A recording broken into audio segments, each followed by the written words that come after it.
In the blue corner, Michael B. Jordan is Adonis Creed. In the red corner, his opponent, Johnathan Majors, is Damian Anderson.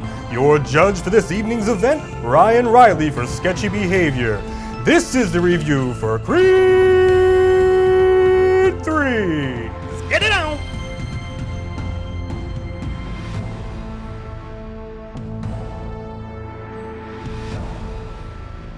Creed 3, directed by series star Michael B. Jordan, sees a retired Adonis Creed enjoying the high life with his wife and daughter. As Adonis prepares to promote a high-profile boxing event, an old friend returns home from a long prison sentence, perhaps seeking more from Adonis than Adonis is willing to give without a fight. Now, as a native Philadelphian, I am contractually obligated to be a fan of the Rocky series. That's right, I grew up believing the way to make yourself a big strong man was to chug raw eggs and beat your buddy's meat in a walk-in freezer.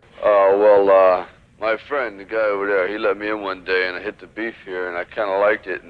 Go Philly. Now, Creed 3 starts off really strong as we witness Adonis in his last match of his career. And man, this fight is awesome. I mean, this fight had me energized, and man, it was a lot of fun to watch. Right out of the gate, Michael B. Jordan shows his ability to direct really well thought out action sequences. The movie takes its time introducing its characters and its plot, and this slow burn approach works really well in the first half. We reintroduce Adonis and where he is in his life and everything like that, but then we're introducing Damian, who is kind of a more interesting character, to be fairly honest. Every time Damian shows up, even when it's a seemingly normal conversation, you are on the edge of your seat. He's kind of keeping a lid on things, but you can tell there is something working behind his eyes. He has other goals in mind, and you watch Adonis take pity on him and you realize that this is instantly kind of a mistake. And you're not alone, as a majority of the characters in the movie are like, hey man, what are you doing? I remember this guy, he was a lunatic, you don't owe this guy shit.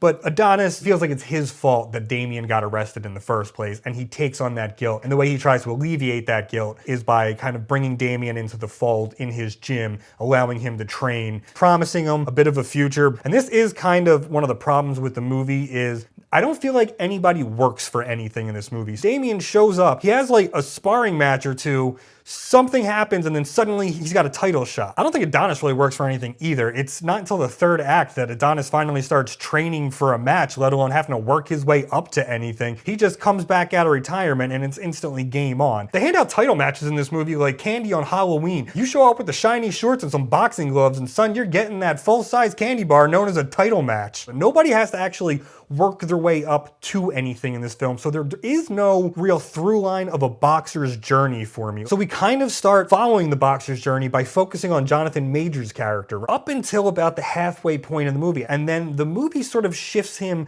into a background element. Now Damian's just in the background talking shit. After the first half of the movie spends so much time working him up to be such a great antagonist, the second half he just becomes kind of more of a stereotypical villain, and that doesn't work for me. It just feels like we didn't spend enough time with Damian for certain character turns that happen later in the film. They kind of feel like they've come out of nowhere, they're uncharacteristic, it feels like the plot points kind of just fall out of thin air. The problem is we don't have a good balance in this movie between the character drama and the boxer's journey. Now, the slow burn elements didn't bother me, especially in the first part of the movie. I felt like they really worked up this brilliant sense of tension and danger surrounding Damian's character leading up to the mid-movie fight. And that mid-movie fight is very tense, and you are on the edge of your seat, and you are just worried somebody's going to get hurt because Damian just seems like a fucking problem. But as we move forward with the movie, it kind of loses some of its weight. Now, I probably would have been fine with what happens in the second half of this movie if we had had a final fight that really delivered. Here's the thing, and we get to the venue that is supposed to be the big fight, the big final confrontation,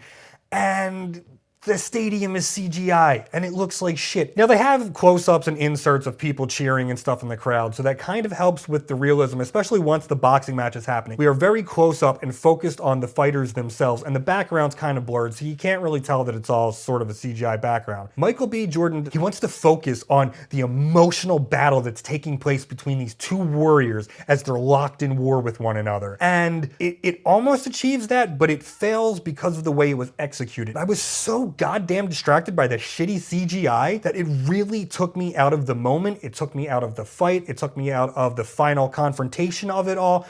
It kind of stripped some of the emotion of it for me. So even by the end of the match, I didn't feel much. I was kind of still recovering from that section of the match that completely shattered the illusion of reality, which I think is important to any of these boxing films. You need the match to feel like you're really watching a boxing match, and the second you segue to a full-on CGI background with CGI elements popping up and stuff, it completely strips that realm of reality and thus kind of strips the emotion for me. I think some people are going to watch this have absolutely no problem with it. I think it's going to work for them. I think they're going to be drawn into the drama, into the intimacy of these two warriors going head to head, but took me out of it a little too much to send me off on a high note. So this movie, a bit of a mixed bag. I really, really loved everything in that first half. I thought that was fantastic. I thought we were working towards making Damian Anderson one of the best villains in the entire Rocky universe, let alone just the Creed franchise. And I was really excited for where the story was going. But then the movie kind of slowly disappointed me as it continued to roll on after that halfway point. Now, maybe it's just me because we had audience members that were cheering through the whole thing. And I think there's a lot to love here. I think I was just personally disappointed with how it unfolded in the second half. I don't think that's necessarily going to be other people's takeaway from this. I think other people might walk out